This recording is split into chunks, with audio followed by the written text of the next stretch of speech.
Tidak ada yang menyangka, peta kekuatan maritim ASEAN bisa bergeser hanya dalam waktu singkat. Tanpa ancaman, tanpa tekanan terbuka, Indonesia justru membuat Turki berbalik arah dengan satu strategi senyap yang nyaris tak disadari publik. Saat Malaysia masih sibuk mengejar ketertinggalan armada lautnya, Indonesia melangkah lebih jauh dengan manuver cerdas yang memaksa Ankara menaruh hormat dan menghitung ulang prioritas strategisnya. Dampaknya bukan sekadar soal kapal perang atau kontrak alutsista, melainkan perubahan arah keseimbangan kekuatan maritim kawasan. Lalu, langkah kunci apa yang membuat Turki akhirnya tunduk? Dan siapa yang paling terpukul oleh strategi ini? Masya Allah, kami akan meningkatkan program investasi sumber daya manusia sebagai fondasi kerjasama pertahanan jangka panjang di bawah perjanjian kerjasama pertahanan antara Indonesia dan Turki. Kerjasama ini mencakup pendidikan dan pelatihan untuk meningkatkan profesionalisme, pembangunan kapasitas, serta kesiapan militer. Selain itu, kerjasama industri pertahanan akan diperluas, termasuk pengembangan teknologi maju. Tidak hanya terbatas pada teknologi pesawat udara. Semua ini akan segera kami laksanakan agar kemampuan pertahanan Indonesia dapat berkembang melalui kolaborasi erat dengan Turki. Kerjasama ini juga mencakup pembentukan dan penguatan pasukan penjaga perdamaian di Gaza untuk mendukung saudara-saudara kita di Palestina sebagai kontribusi nyata bagi perdamaian dan stabilitas regional maupun global. Kawasan Asia Tenggara kini memasuki fase baru dalam persaingan kekuatan maritim. Laut Cina Selatan yang semakin memanas memaksa negara-negara ASEAN mempercepat modernisasi angkatan laut mereka. Indonesia dan Malaysia sama-sama melirik Turki sebagai mitra strategis. Namun sejak awal, arah yang diambil keduanya sudah menunjukkan perbedaan mencolok. Ketika sebagian negara bergerak reaktif hanya untuk menutup kekurangan armada, Indonesia justru memanfaatkan momentum ini untuk memainkan strategi jangka panjang yang perlahan mengubah keseimbangan kawasan.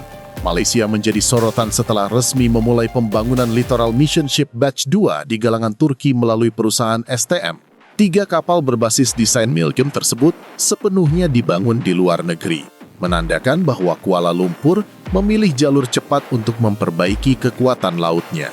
Langkah ini dipahami sebagai respons atas kondisi armada RMN yang menua dan terbatas, terutama di tengah meningkatnya tekanan geopolitik regional. Namun, ketergantungan Malaysia pada proyek LMS Batch 2 justru membuka satu persoalan mendasar, yaitu modernisasi yang bersifat tambal sulam. Meski kapal-kapal tersebut memiliki kemampuan patroli yang memadai, fokusnya tetap defensif dan terbatas pada pengamanan pesisir. Situasi ini membuat Malaysia lebih sibuk mengejar ketertinggalan dibanding membangun daya gentar jangka panjang. Disinilah kontras mulai terlihat ketika Indonesia memilih untuk tidak mengambil jalur instan yang sama. Berbeda dengan Malaysia, Indonesia memandang kerjasama pertahanan bukan sekadar urusan membeli platform tempur. Pemerintah Indonesia melihat dinamika kawasan sebagai peluang emas untuk memperkuat fondasi industri pertahanan nasional. Saat negara lain berfokus pada jumlah kapal, Indonesia mulai berbicara tentang penguasaan teknologi, alih pengetahuan, dan kemandirian industri. ASEAN kembali dikejutkan ketika Turki mengubah sikapnya, bukan karena tekanan eksternal, tetapi karena strategi senyap Indonesia yang dijalankan dengan konsisten. Saat Malaysia masih mengejar ketertinggalan armada laut, Indonesia melangkah lebih jauh dengan manuver yang membuat Ankara menaruh hormat dan meninjau ulang prioritasnya. Dampaknya bukan hanya soal kontrak alutsista, tetapi pergeseran nyata peta kekuatan maritim kawasan. Lalu, langkah kunci apa yang membuat Turki tunduk?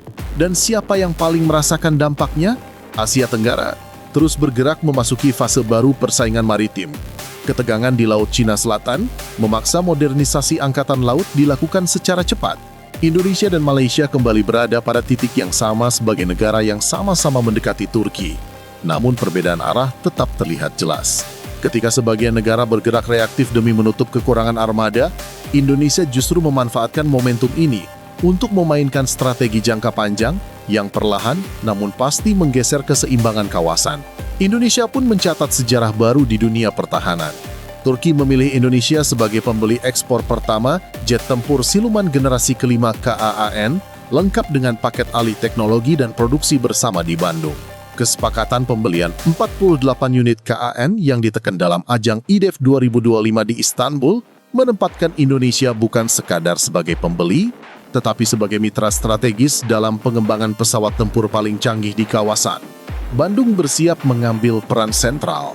Kota kedirgantaraan ini ditunjuk sebagai basis kerjasama industri setelah Turkish Aerospace Industries membuka kantor resminya di Menara BRI Asia. Bersama PT Dirgantara Indonesia dan PT Republik Aero Dirgantara, sebagian proses produksi, perakitan, hingga pemeliharaan akan dilakukan di dalam negeri.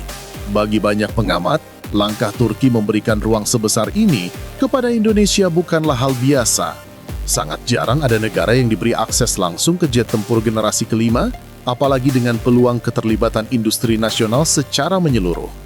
KAAN sendiri telah melakukan penerbangan perdana pada Februari 2024 dan digadang-gadang sebagai tandingan langsung F-35 buatan Amerika Serikat. Dengan masuknya Indonesia sebagai mitra pertama, posisi Indonesia dalam percaturan alutsista global pun naik kelas. Kontrak ini dipandang sebagai lompatan bersejarah, dari sekadar pembeli senjata menjadi calon produsen dan pemain kunci industri pertahanan dunia. Kontras semakin jelas ketika Indonesia memilih jalur berbeda. Kerjasama pertahanan dengan Turki tidak berhenti pada pembelian platform, tetapi diarahkan pada penguasaan teknologi dan peningkatan kapasitas industri nasional. Saat Malaysia fokus mengejar jumlah kapal, Indonesia memprioritaskan kualitas sistem tempur, integrasi sensor, serta kesiapan produksi di dalam negeri. Dua pendekatan ini memperlihatkan eskalasi strategi yang bergerak ke arah berlawanan. Kepercayaan Turki terhadap Indonesia sebagai mitra strategis mendorong pembahasan proyek lanjutan yang jauh lebih kompleks. Ini menegaskan bahwa posisi Indonesia tidak lagi sekadar pembeli, melainkan mitra setara. Pada titik ini, eskalasi bukan lagi soal alutsista, tetapi tentang siapa yang memegang kendali atas arah kekuatan regional. Perbedaan pendekatan inilah yang membawa kita pada pertanyaan utama. Ketika strategi diuji dalam jangka panjang, siapa yang benar-benar unggul dan siapa yang hanya tampak sibuk di permukaan? Yang membuat Turki tunduk pada Indonesia bukanlah semata nilai kontrak, melainkan posisi strategis yang ditawarkan Jakarta. Indonesia datang bukan sebagai pembeli pasif, tetapi sebagai mitra yang mampu menyerap, mengembangkan, dan bahkan mengekspor ulang teknologi pertahanan. Bagi Turki, kerjasama dengan Indonesia membuka akses jangka panjang ke pasar ASEAN, sekaligus mitra industri yang setara. Inilah alasan mengapa Ankara bersedia membuka ruang transfer teknologi sensitif, sesuatu yang tidak diberikan kepada Malaysia dengan skema beli putus. Kedepan, dinamika ini masih akan terus berkembang. Dampaknya tidak hanya terasa di sektor militer, tetapi juga pada politik kawasan dan stabilitas regional. Apakah strategi Indonesia ini akan benar-benar mengubah peta kekuatan ASEAN secara permanen? Atau justru memicu langkah balasan dari negara lain? Jika menurut kamu video ini bermanfaat, jangan lupa klik like, tulis pendapat kamu di kolom komentar, dan subscribe agar kamu tidak ketinggalan pembahasan di video selanjutnya.